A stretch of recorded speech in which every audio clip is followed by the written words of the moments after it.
WLNS is here for you, celebrating 75 years of bringing you the news with 6 News at 11.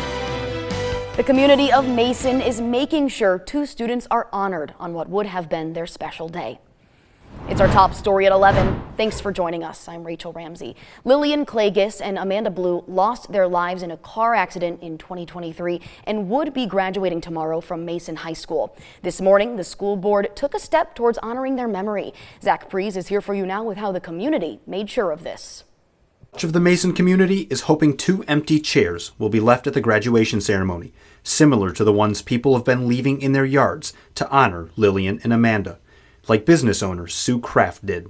It was such a tragedy that took place, and I believe in empathy, and as a community as a whole, showing respect and reverence. But that almost wasn't possible. A Mason school board policy prohibited schools from holding memorials for specific students, which students and the community were not happy with.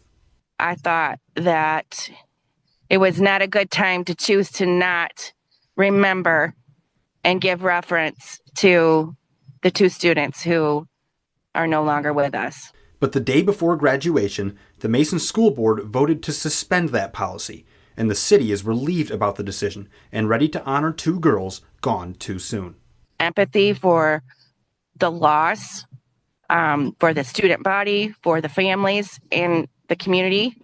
Kraft, the owner of Kraft Care Homes Assisted Living, says the decision to place empty chairs next to her business was an easy one, and she says she's glad the school board agreed. It always is a wonderful idea to remember the people that we've lost. Keep them alive, keep their legacy alive. The graduation ceremony will happen at 3 p.m. tomorrow at Mason High School, and the families of both victims are invited.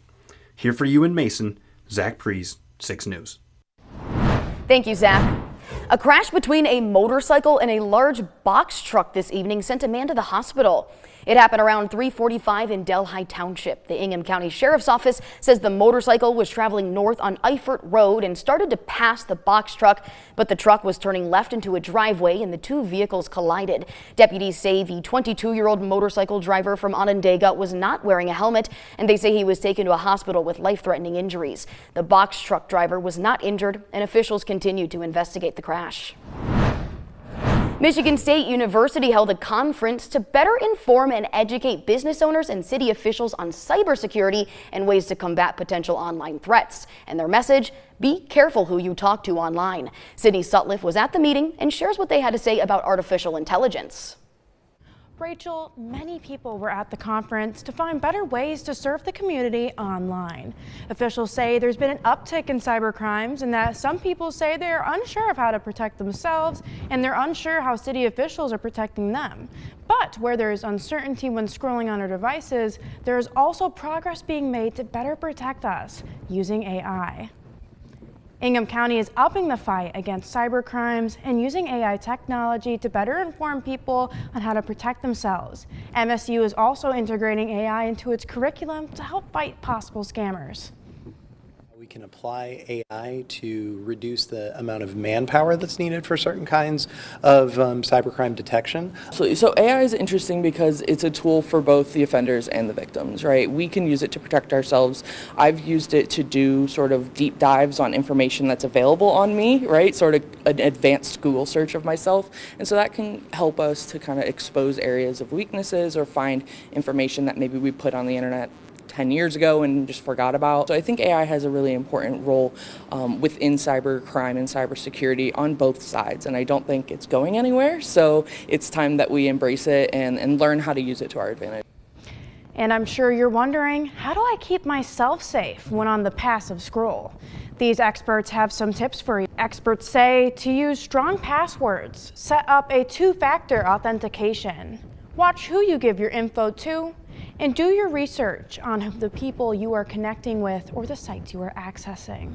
For more information on how to keep you and your loved ones safe online, head to WLNS.com and click on the Scene on 6 page to find the link. Back to you, Rachel. Thank you, Sydney.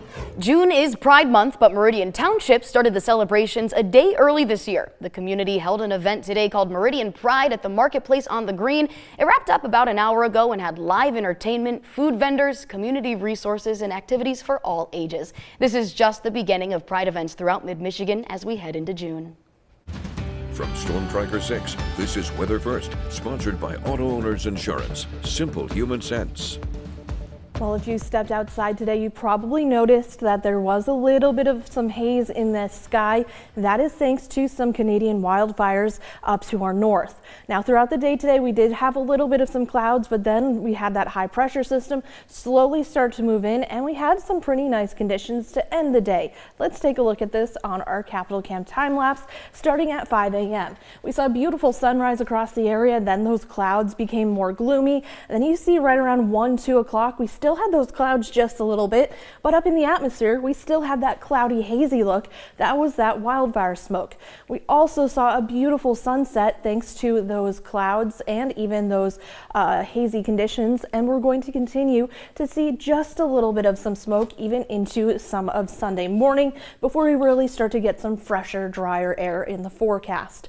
Daytime highs today were into the 60s, 64 degrees in Lansing, Mason, and Jackson, 63 degrees, and average high for this time of year still into the 70s, so we still had a very chilly day today compared to where we should be for this time of year. Now we're going to continue to see our temperatures fall back down into the 40s, but right now we're seeing 45 degrees in Lansing, Jackson, and even down into Howell. We're going to continue to see them fall back down into the upper 30s to low 40s. I think we could be a few degrees warmer than this, but still clear skies, calm winds. We could even see some patchy frost across some of our colder spots, but still, we're going to still continue to see a warming trend in the forecast over the next couple of days. In fact, as we head into the day tomorrow, we'll see wall-to-wall sunshine, temperatures into the 70s, right around 70 degrees as we head into the 5 o'clock time. But again, you're noticing we're going to be below average. We're going to continue to see sunshine, but also our UV index is going to be pretty high tomorrow, so you're going to want the sunscreen, the hat, anything to protect you from the outside elements, as we are going to see a burn time anywhere from 15 to 20 minutes because of our UV index being so high. Now, as we head into the next couple of days, we're going to see our temperatures skyrocket back into the 70s and even into the 80s as we head into Monday and Tuesday, and then we're going to drop back down closer to where we should be for this time of year as we head into the end of the week. But unfortunately, that comes with the chance for some rain showers to return to the forecast, and we could be seeing a substantial amount of rain moving into the middle and end of the week. We're talking about maybe 2 inches of rain possible as we head into the middle of the week. That's all because a cold front is going to stall somewhere in our area. Because of that, we're going to continue to see those rain showers just riding along that front, bringing multiple rounds of some heavier rainfall from Wednesday, Thursday, and yes, even into some of Friday. This will be ironed out more as we get more details, but just be aware that we're going to continue to see the chance for those heavier rain showers as moving into the end of the week. But don't worry, get out and enjoy the sunshine for tomorrow and Monday and even into Tuesday. Those rain showers aren't going to be back until the end of the week. We'll see our temperatures into the 80s, so get outside and enjoy the sunshine. For the week after next, temperatures do fall back down into the 70s with a little bit of some showers here or there, but still relatively nice weather in the forecast. Thank you, Kelsey. And speaking of weather, coming up, how triple-digit heat waves out west are sparking concerns and how it's affecting Michigan. So stay tuned. 6 News at 11. We'll be right back.